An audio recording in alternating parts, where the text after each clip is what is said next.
우리 하나님 말씀 자연스럽게 계속 이어서 듣도록 하겠습니다. 로마서 1장 6절에서 7절까지 로마에서 성도로 살아간 힘 두 번째 시간으로 함께 나누겠습니다. 오늘 본문 같이 합독하겠습니다. 시작. 그들 중에서 예수 그리스도의 것으로 부르심 받은 자니라. 로마에서 하나님의 사랑하심을 받고 성도로 부르심을 받은 모든 자에게 하나님 우리 아버지와 주 예수 그리스도로부터 은혜와 평강이 있기를 원하노라. 아멘. 함께 기도하겠습니다. 사랑의 아버지 하나님, 설교자가 성령님의 인도하심으로 성경을 정확하게 설교한다면 성도가 듣는 것은 설교자의 말이 아니라 하나님의 말씀이며 성도가 마음속에서 듣는 음성은 그리스도의 음성인 줄 믿습니다.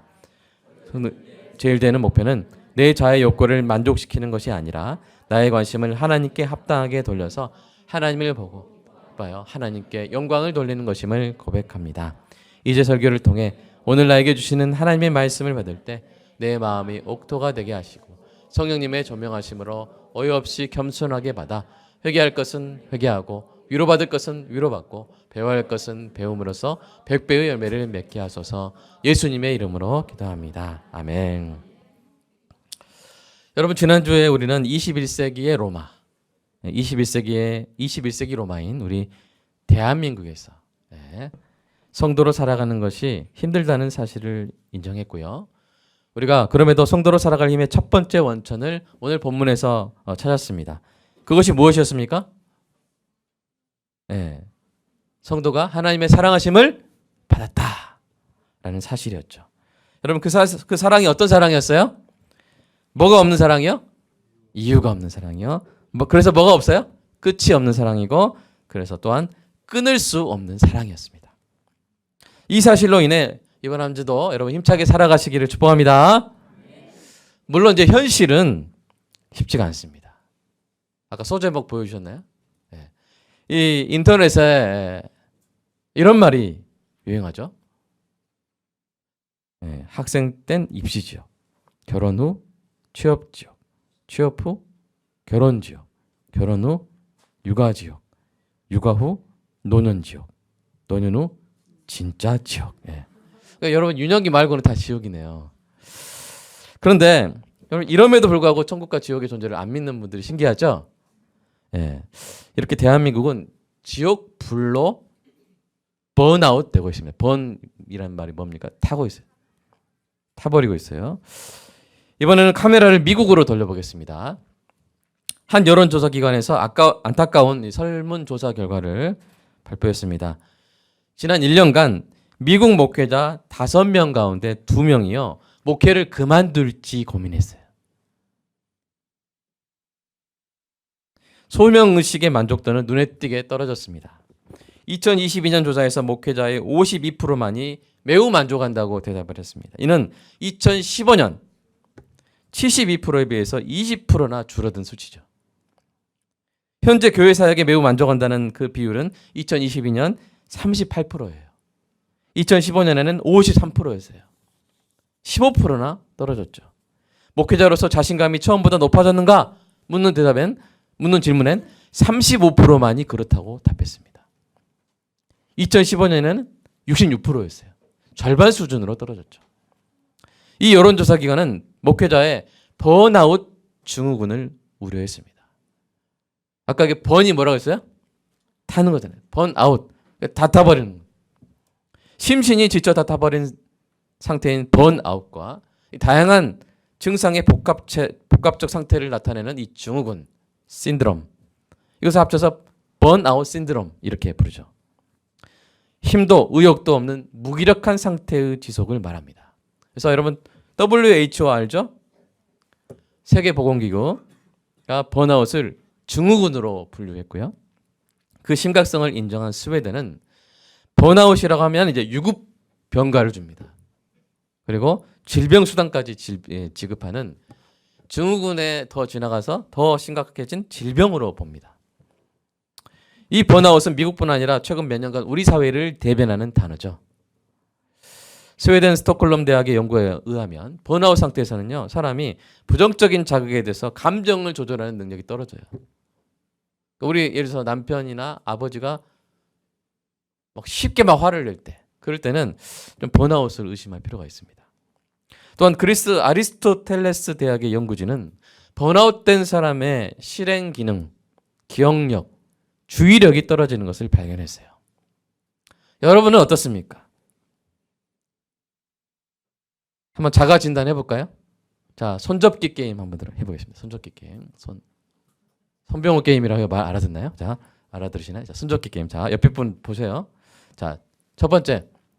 아침에 눈을 떴을 때 스스로에 대해 재건 안 하겠습니다. 자, 괜히 여러분 걱정하실 테니까. 자, 하나씩 손 접어보세요. 자, 아침에 눈 떴을 때 스스로에 대해서 자신이 없습니까? 두 번째, 기억력이 예전 같지 않고 깜빡깜빡합니까? 세 번째, 이전의 일들에 대해 요즘 들어 유독 화가 납니까? 네 번째, 어디론가 멀리 떠나고 싶습니까? 다섯 번째, 이전에 즐거웠던 일들이 이제는 몸이 건조하고 행복이 느껴지지 않습니까?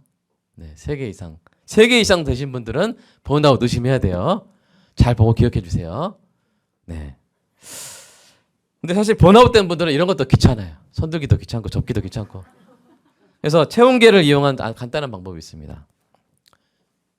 그러니까 몸의 안과 밖의 체온 차이가 2도 이상 나는 경우면 자율신경계의 균형이 무너진 상태로서 번아웃이 의심된다고 해요. 그래서 어떻게 하시면 되냐면 귀 속 체온을 재보시고요. 귀 속으로. 손바닥 체온을 재서 빼면 그 2도 이상 차이 나면 그러면 번아웃이 의심된다고 합니다. 다만 수족냉증 있는 분은 좀 예외입니다. 자, 이처럼 21세기 로마에서 많은 사람들이 경험하는 번아웃으로부터 성도들도 자유롭지 못해요. 왜냐하면 여러분 번아웃 하면 그냥 일이 너무 많아서 막 이렇게 된다. 그것이 조건인 건 아니에요. 그것만 유일한 조건이 아니에요. 보세요. 자, 보여주세요. 이 번아웃은 일에서 얻는 보람이나 보상이 적거나 기여한 만큼 인정받지 못하거나 일터에서 느끼는 현실과 이상의 괴리감이 지속될 때 발생하는 게 이 번아웃이에요. 바쁘고 좀 이렇게 해도 이런 것들이 채워지면요 잘 발생하지 않아요. 그러니 여러분 성도도 마찬가지죠. 성도로서 섬기며 살아가는데도 열매가 없거나 인정받지 못한다고 느낄 때 또는 성경적 이상과 현실의 괴리감이 지속될 때는 충분히 뭐가 생길 수 있어요? 번아웃이 생길 수 있는 거예요. 근데 이런 번아웃은 여러분 가정 밖에서만 일어나는 것이 아닙니다. 남자든 여자든 다른 직업을 가진 주부의 경우에 일터에 가서 번아웃 되고요. 가정에서도 번아웃 될 수 있어요. 네, 여러분 그런 분들 좀 있는 번아웃 말고 밖에서 일하고 집에서 일하는 분들이 있는데 그래서 이런 경우에는 이중 번아웃 또는 투아웃이 되는 거예요. 투아웃. 자, 그런데 만약 여러분 교회에서까지 번아웃 되면 어떻게 되겠어요? 누가 쓰려고 하셨는데 네, 맞습니다. 갈 데가 없는 거예요. 피난처가 없는 거예요. 여러분은 어떻습니까? 21세기 로마에서 성도로 살아가며 여러분 번아웃을 겪고 있지는 않습니까? 만약 그렇다면 오늘 말씀을 통해 치료받는 은혜가 있기를 축복합니다. 그래야 세상의 빛과 소금으로 다시 힘차게 살아가는 은혜가 있기를 주님의 이름으로 축복합니다. 두 번째인데요. 이와 관련해서 본문에서 주목할 부분은요. 성도가 부르심을 받았다는 사실이에요. 다시 본문 한번 읽어볼까요? 7절 시작. 하나님의 사랑하심을 받고 성도로 부르심을 받은 모든 자에게 하나님 우리 아버지와 주 예수 그리스도로부터 은혜와 평강이 있기를 원하노라. 아멘. 지난주 우리가 이제 하나님의 사랑하심 받았다는 사실에서 힘을 얻었죠. 오늘은 성도로 부르심을 받았다는 사실을 한번 살펴보겠습니다. 여러분 사도 바울이 명시하진 않았지만 성도를 부르시는 분은 누구세요? 삼위일체 중에서 성령님이시죠? 성령님이 부르십니다. 성령님이 부르시면 두 가지가 있어요. 첫째는 허물과 죄로 죽은 자를 불러 살리시는 생명의 부르심이에요. 시체를 불러서 살리시는 것이죠. 둘째는 살린 성도를 사명자로 부르시는 무슨 부르심이에요? 사명의 부르심이에요. 그런데 이 부르심 중에서 특히 사명의 부르심의 가치와 존엄성을 확신하는 것이 성도의 번아웃을 치료합니다. 이 사실을 증명하기 위해서 제가 신약과 구약의 대표적인 번아웃 케이스를 살펴보도록 하겠습니다. 첫 번째는 엘리야인데요. 여러분, 엘리야 선지자는 아합 왕과 이세벨 여왕의 우상 숭배로 더럽혀진 이스라엘에서 그의 이름대로 나의 하나님은 여호와시다라고 외치는 존재였어요. 엘리가 뭐예요? 엘리, 나의 하나님. 야는 뭐예요? 여호와야. 나의 하나님은 여호와시다. 엘리야가 온갖 기적과 예언의 사역을 하고 결국 갈멜산에서 바알 선지자 수백 명을 물리쳤습니다. 정말 대단했죠. 엘리야의 제단에 불을 하나님이 내려주셔서 정말로 하나님은 오직 여호와이심을 나타내셨습니다. 그런데 뜻밖의 일이 일어나요. 그 놀라운 승리를 거둔 엘리야에게 이세벨 여왕이 살해 위협을 하는데 너 진짜 내일까지 죽일 거야 라는 말 하거든요. 어쩌면 가볍게 무시해도 될 말이지만 이 말을 들은 엘리야가요 갑자기 사역지를 이탈합니다. 제가 갑자기 막 광주를 떠나는 것과 비슷해요. 강원도 가 있는 것과 비슷해요. 먼 광야로 가서 작은 로덴나무 그늘 아래 들어놓습니다. 이젠 됐으니 죽고 싶어요. 저는 조상들에 비해서 못났어요 하나님 라고 말하는 것이죠. 그 위대한 승리를 거뒀지만 여전히 이세벨이 자신의 목숨을 노리고 있는 이 변함없는 현실에 낙담하고 완전히 무기력해진 엘리야의 모습. 여러분, 전형적인 뭡니까? 번아웃이죠. 이때 하나님 어떻게 하세요? 엘리야를 떡과 물로 먹이십니다. 그리고 호렙산으로 이끄시죠. 여러분, 호렙산 하면 뭐가 떠올라요? 그죠? 모세를 부르신 것이에요. 그러니까 선지자들에게는 이 호렙산은 어떤 산이냐면 부르심의 산이에요. 그곳에서 하나님이 엘리야를 어떻게 고치시는지 그 장면을 한번 여러분 읽어보면서 우리가 깨달아 보겠습니다. 자, 한번 읽어볼까요? 시작. 엘리야가 대답했습니다. 저는 만군의 하나님 여호와를 큰 열심으로 섬겼습니다. 그러나 이스라엘 자손들이 주의 언약을 버리고 주의 제단을 부수며 주의 예언자들을 칼로 죽여 이제 저만 혼자 남았습니다. 그런데 저들이 이제는 제 목숨까지 빼앗으려 합니다. 여기 잠깐 멈추겠습니다. 자, 14절 보시면 보이죠? 번아웃 증상 보이죠? 저 열심히 섬겼습니다. 근데 뭐가 없어요? 열매가 없습니다. 인정받는 것 없습니다. 현실과 이상의 괴리가 너무 큽니다. 이럴 때 번아웃 되는 거예요. 자, 그럼 하나님 어떻게 하시는지 보겠습니다. 시작. 그러자 여호와께서 엘리야에게 말씀하셨습니다. 내가 왔던 길로 돌아가 다메섹 광야로 가거라. 너는 그곳에 가서 하사엘에게 기름 부어 아람 왕이 되게 하여라. 또 님시의 아들 예후에게 기름 부어 이스라엘의 왕이 되게 하고 아벨 무올라 사밧의 아들 엘리사에게 기름을 부어 내 뒤를 이어 예언자가 되게 하여라. 아멘. 여러분, 어떤 신학자는 그래요. 호렙산 가서 사표 내려고 이제 엘리야가 마음 먹었다고 이야기를 해요. 근데 여러분, 그 하나님이 엘리야의 번아웃을 어떻게 고쳐주세요? 알았다, 사표 수리한다, 쉬어라, 이렇게 하세요? 아니에요. 아주 어떻게 보면 우리가 의아한 하나님의 처방인데 오히려 일을 주세요. 일을 주세요. 크고 중요한 일을 주셔서 사명의 부르심을 다시 확고히 하십니다. 하나님이 엘리야와 함께 또 엘리야를 통해 일하신다는 사실을 확실하게 알려주시는 것이죠. 여러분, 그래서 엘리야가 어떻게 됐어요? 제가 이렇게 힘든데 또 일 주세요. 저 진짜 삐졌어요. 이렇게 했어요? 아니요. 19절부터 보시면 엘리야가 이제 씩씩하게 자신의 사명들을 감당하는 것을 볼 수가 있습니다. 자, 구약의 대표적인 케이스고요. 자, 신약으로 넘어가면 바울을 살펴볼 수가 있어요. 바울은 어땠을까요? 바울이 소아시아에서 그리스로 넘어온 이후로부터 고난의 연속이었습니다. 빌립보에서 어떤 일이 일어났어요? 귀신 들린 이 소녀를 고쳐준 대가로 사람들의 대접받았어요? 아니면 매질당했어요? 매질당하고 감옥에 갇혔어요. 데살로니가와 베레아에서 복음을 전하다가 거기서 교회를 세웠나요? 아니요. 그의 목숨을 노리는 유대인들에게 잡힐 뻔했습니다. 아테네에서는 복음을 전하고 돌아서는 그의 등 뒤로 찬사가 쏟아졌나요? 놀랍도다 그랬나요? 아니요. 법관과 의원들의 냉소가 쏟아졌습니다. 그런 그가 이제 고린도라는 도시에 들어간 거예요. 고린도는 당시 그리스에서 가장 번영하고요, 가장 타락한 도시여서 별명이 작은 로마였어요. 그가 입었던 옷들은 너무 낡고 촌스러워 사람 자체가 초라해 보였습니다. 생활비도 떨어져 천막 만드는 일을 다시 해야 했어요. 혼자. 이때 그의 심정을 바울이 나중에 고린도 교회에 보내는 편지에 이렇게 기록합니다. 한번 읽어보세요. 시작. 내가 너희 가운데 거할 때 약하고 두려워하고 심히 떨어노라. 예, 이건 여러분이 보통 하시는 바울의 이미지가 아니죠.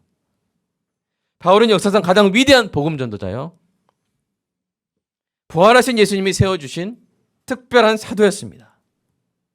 그런데 그 바울이 뭐라고 한 거예요? 내가 약하고 두려워하며 심히 떨었노라.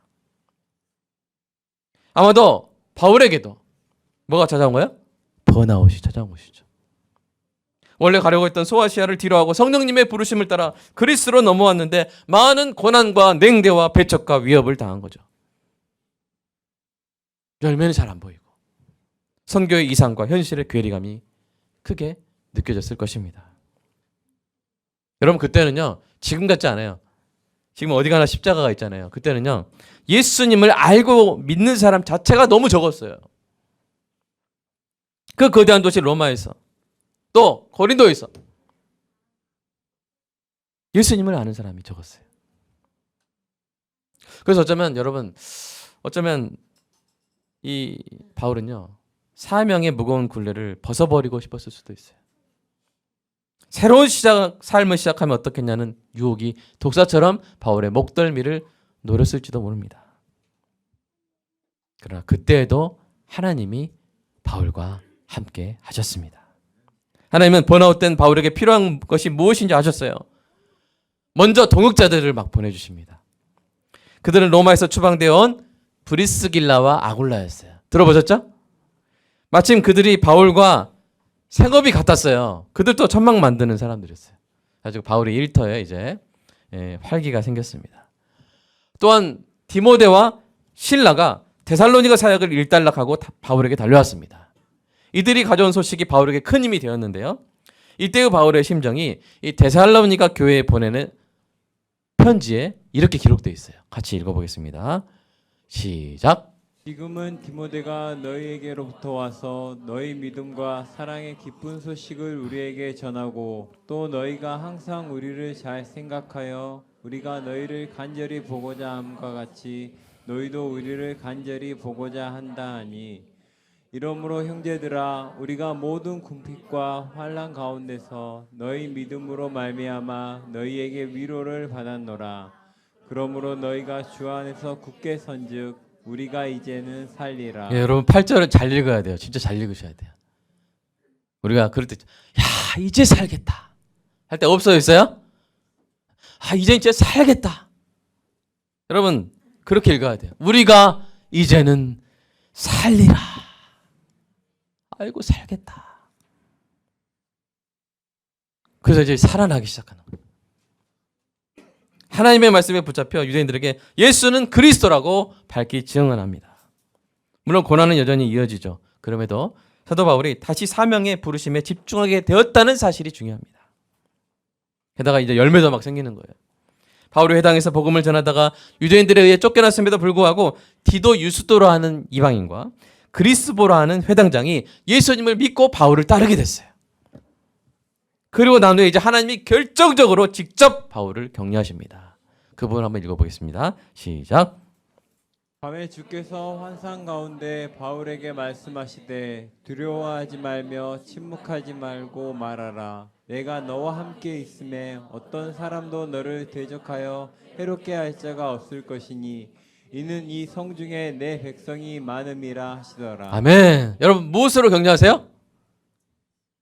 바울에게 주신 사명의 부르심을 확인하심으로써 격려하십니다. 침묵하지 말고 계속 복음을 전하라고 하시는 것이죠. 왜 그렇게 해야 돼요? 이는 이 성이 고린도에 뭐가 많음이라? 내 백성이 많음이라. 이 백성은 아직 복음을 듣지 못했지만 하나님의 자녀가 될 백성이 많다. 그러니까 너 뭐하라? 신무가지 말고 전하라, 말하라 라고 그 사명을 다시 한번 되새겨 주시는 거예요. 여러분, 이것이 바울을 완전히 살렸습니다. 그래서 바울이 뭐라고 이제 고백하냐면요. 자, 한번 읽어볼까요? 디모데. 자, 시작. 주께서 내 곁에 서서 나에게 힘을 주심은 나로 말미암아 선포된 말씀이 온전히 전파되어 모든 이방인이 듣게 하려 하심이니 내가 사자의 입에서 건짐을 받았느니라. 아멘. 아멘. 자신의 사명의 가치를 깨닫고 다시 일어나는 것이죠. 사랑하는 여러분, 하나님이 주신 사명은요, 그 자체로 귀한 것입니다. 열매나 보람이나 인정이나 상급으로 인해 비로소 가치를 얻는 것이 아닙니다. 목회 사명의 가치와 존엄성은 목회하는 성도의 수에 달린 것이 아닙니다. 수많은 사람들에게 알려지는 인지도에 달리는 것도 아닙니다.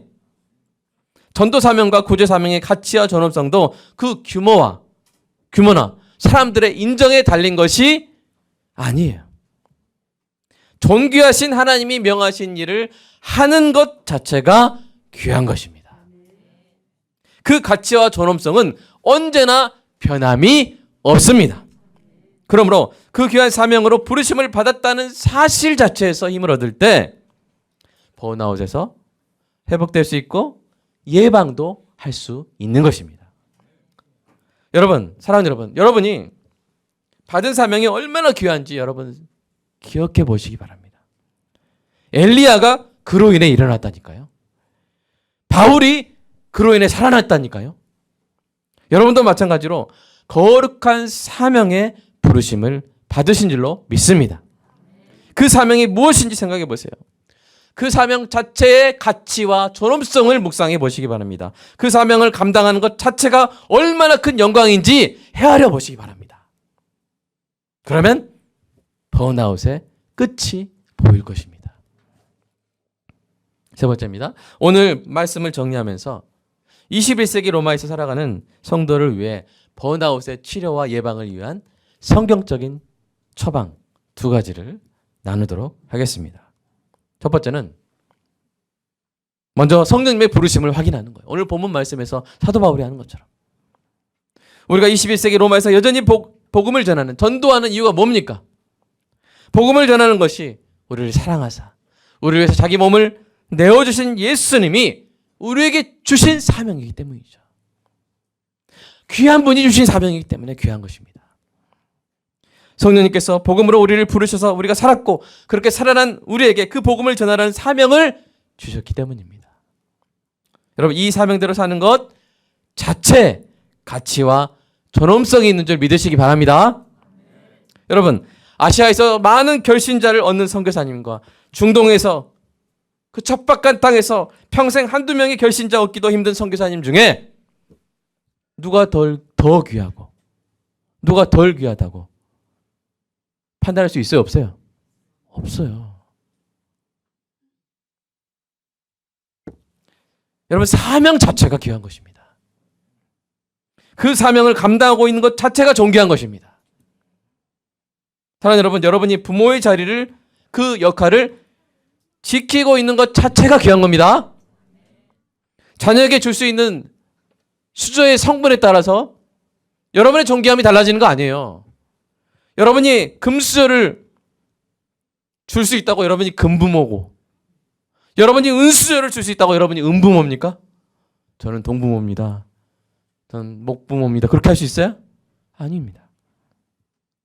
하나님이 맡기신 생명을 키우는 부모의 사명 그 자체가 귀한 것입니다. 그 사명을 하나님의 뜻대로 감당하고 있는 것 자체의 가치와 존엄성이 있는 것입니다. 성도도 마찬가지예요. 세상의 빛과 소금으로 부르심을 받았다는 것 자체가 뭐예요? 귀한 거예요. 아멘입니까? 그 사명을 지금 감당하고 있다는 사실 자체가 뭐예요? 귀한 거예요. 여러분, 교회가 언제 존귀해집니까? 여러분, 사람들의 인정을 받아야 존귀해집니까? 아니요. 교회는 언제나 존귀합니다. 왜 그렇습니까? 에클레시아, 에크, 밖으로, 클레시아. 밖으로 부름받은, 하나님을 떠난 세상 밖으로 부르심받은 성도의 모임이기 때문이에요. 존귀하신 하나님 불러내신 주의 몸이기 때문에 그 자체로 귀한 것입니다. 여러분, 다이아몬드가요, 비단 위에 딱 예쁘게 놓이면 귀하고 땅바닥에 뒹굴면 가치가 없어집니까? 그래요, 안 그래요? 안 그래요. 그럼 로뎀나무 밑에 누워버린 엘리야도, 고린도에서 고립되었던 바울도 여전히 하나님의 존귀한 사명자였지 않습니까? 여러분도 그렇습니다. 그러므로 사람들의 인정을 받지 못해도, 열매가 없어 보여도, 이상과 현실이 달라 보여도 여전히 여러분을 사랑의 눈으로 귀하게 보시는 하나님을 기억하시기 바랍니다. 이것이 여러분이 번아웃에서 회복할 가장 강력한 방법입니다. 두 번째, 그런데 여러분, 여기서 그쳐서는 안 되죠. 왜냐하면 번아웃은요, 개인적 증상인 동시에 사회적 산물이기 때문이에요. 우리가 직장에서 번아웃 때는 이게 일 때문입니까? 일 때문만이에요? 아니요. 사람 때문에 그래요. 프로젝트 열심히 시켜놓고 잘 되면 상사 탓, 못 되면 부하 탓, 이거죠. 그래서 힘든 거예요. 사회적 산물이에요. 따라서 개인적 처방 못지않게 뭐가 필요해요? 사회적 처방이 필요해요. 그래서 신학교수 출신인 조나단 말레식이 이렇게 처방했습니다. 여러분 주의 깊게 천천히 한번 읽어보세요. 조금 길긴 하지만. 자, 시작. 번아웃을 완전히 끝내는 것은 불가능할지도 모른다. 하지만 이 고통을 누그러뜨릴 수는 있다. 번아웃은 조직사회의 현실과 우리의 이상 사이의 모순에서 발생하는 한편 일터에 건강치 못한 대인관계의 산물이기도 하다. 누군가에게도 요구하고 그만큼 그를 인정해 주지 않을 때, 우리의 말과 행동이 일치하지 않을 때 그의 번아웃이 발생한다. 그러니 번아웃은 상대의 인격적 존엄성을 존중하지 않은 결과다. 따라서 우리의 질문은 단순히 내가 나의 번아웃을 어떻게 막을 것인가가 아니라 내가 누군가의 번아웃을 어떻게 막을 것인가가 되어야 한다. 그 답안에 더 나은 일터를 만드는 방법뿐 아니라 더 나은 사람이 되는 방법도 있을 것이다. 네, 우리의 질문이 뭐가 돼야 한다고요? 내가 누군가의 번아웃을 어떻게 막을 것인가? 사랑하는 여러분, 혹시 여러분 자신이 불타고 있는 것 같으시면, 나 불타고 있다. 조금만 지나면 이제 번아웃이다. 그러면 여러분, 혼자 계시지 말고, 혼자 앓고 계시지 말고, 여러분, 소방관을 부르십시오. 소방관. 그럼 누가 여러분의 소방관입니까? 첫째는 여러분을 존귀한 사명자로 부르신 우리 주님이십니다. 기도하십시오. 하나님, 제가 타고 있어요. 누가 저를 태우고 있어요. 둘째는 그러한 여러분을 인정하고 격려하기 위해 주님이 여러분 곁에 두신 교회 가족입니다. 누르세요. 뭘 누르세요? 119. 거룩한 119를 누르십시오. 옆에 분한테 물어보세요. 누르면 출동하실 건가요? 자, 시작. 누르면 출동하실 거예요? 예. 대답해 주셔야죠. 예. 달려가겠습니다. 자, 그러실 거죠? 예. 자, 그런데 타는 냄새가 나는데 내가 타는 게 아니라 옆 사람 타고 있어요. 그럼 어떻게 하시겠어요? 엄마가 막 타고 있어. 어떻게 해야 돼요? 그렇죠. 누가 말했어요? 예? 신이에요, 용이에요? 예.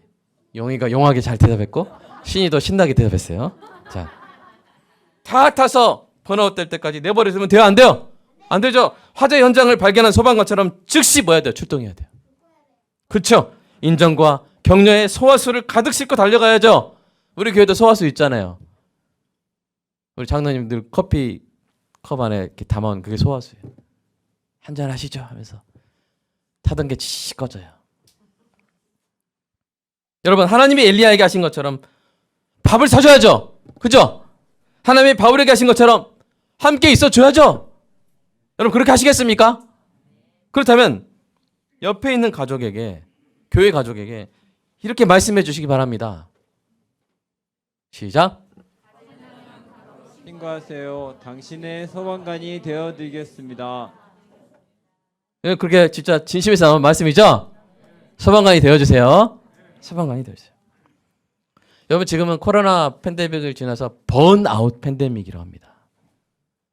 다 타고 있어요. 우리나라 85% 직장인의 85%가 번아웃이라고 하잖아요. 세상의 빛과 소금이 될 뿐 아니라 서로의 번아웃을 막고 치료하는 거룩한 소방관 되시기를 바랍니다. 그렇게 되시기를 축복합니다. 그렇게 되는 영광을 주시라고 이 시간 함께 기도하겠어요.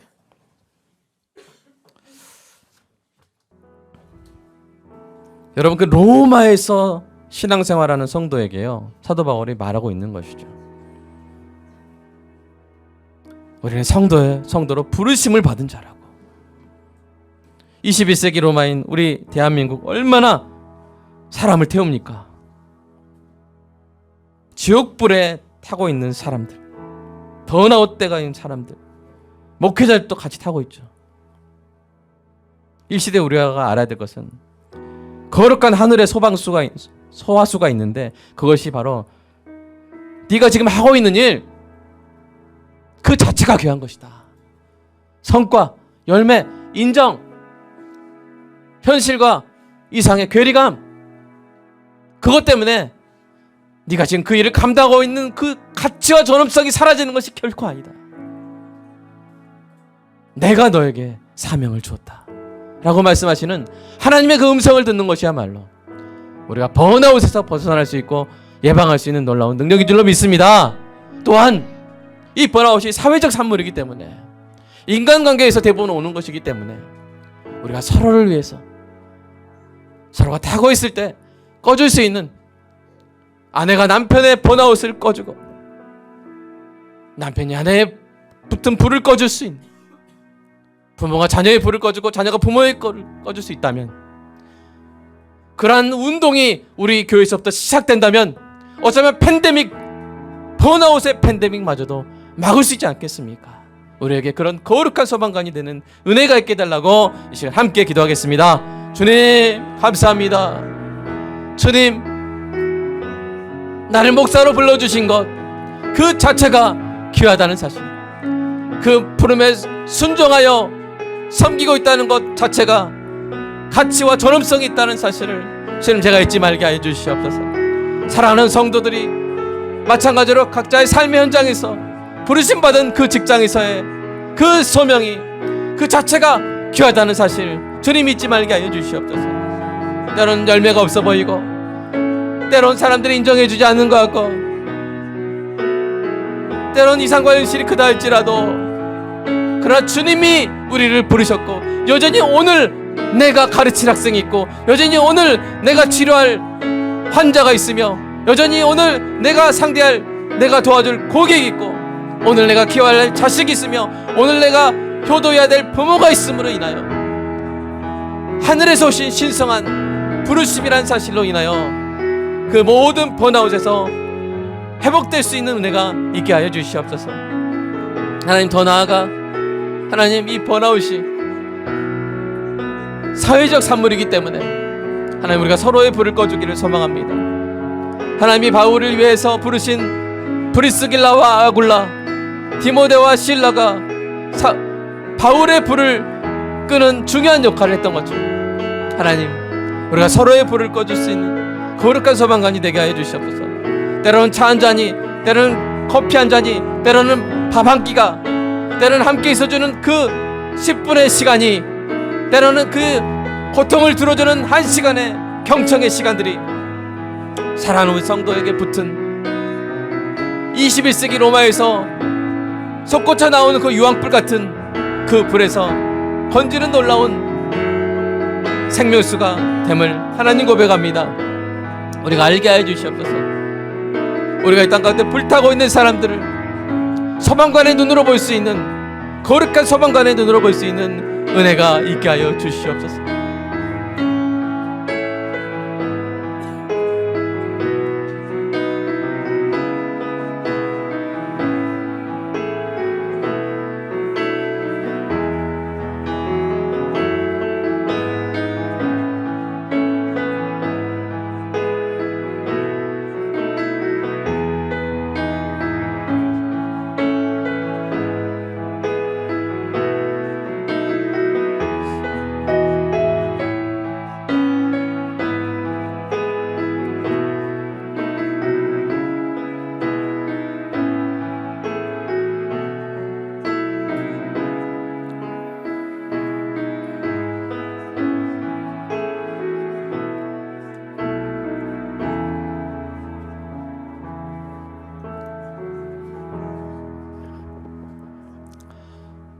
사랑해 주님, 혹시 우리 성도 가운데 직장에서 가정에서 번아웃된 성도가 있습니까? 주님, 오늘 또 교회에서 힘 받아서 그 불이 다 꺼지는 은혜가 있게 하여 주시옵소서. 오히려 세상에 나아가서 타는 냄새에 지독한 지옥 같은 이 세상 가운데 주님, 곳곳에 갈 때마다 타고 있는 사람들 다 타버리기 전에 그 불을 꺼주는 사람, 인정하는 한마디 말로, 격려하는 한마디 말로, 밥 한 끼로서 하나님 함께 있어주는 그 시간 눌러서 사람들을 구할 수 있는 거룩한 소방관들이 다 되게 하여 주시옵소서. 먼저 가족 안에서 일어나게 하시고 교회 안에서 일어나게 하시고 이 번아웃 팬데믹을 끝내는 그 순간까지 이 운동이 전 세계로 퍼져나가는 은혜가 있게 하여 주시옵소서. 주님 감사합니다. 모든 것을 우리에게 허락하신 주님께 감사하며 주님 오늘 특별히 성찬을 행합니다. 하나님 이 주님의 살을 상징하는 빵이 내 영혼 안에 모든 불타고 있던 것들을 꺼뜨려 주시는 은혜가 있을 줄로 믿습니다. 우리 자신이 얼마나 귀한 존재인지 주님이 나를 위해서 그 살을 찢기시고 그 피를 흘리셨다는 사실로 인하여 온전히 회복되는 은혜가 있게 하시고 주님의 피를 기념하는 이 포도즙을 마실 때에도 우리의 심령이 온전히 회복되고 촉촉해지고 생명수로 넘치게 되는 은혜가 있게 하여 주시옵소서. 우리 안에 소화수가 가득하여서 우리 안에는 이 영혼 안에 있는 그 소화수의 탱크가 오늘 이 성찬으로 가득해져서 가는 곳마다 불 끄고 다니는 정말 존귀한 일주일이 되게 하여 주시옵소서. 예수님의 이름으로 기도합니다. 아멘.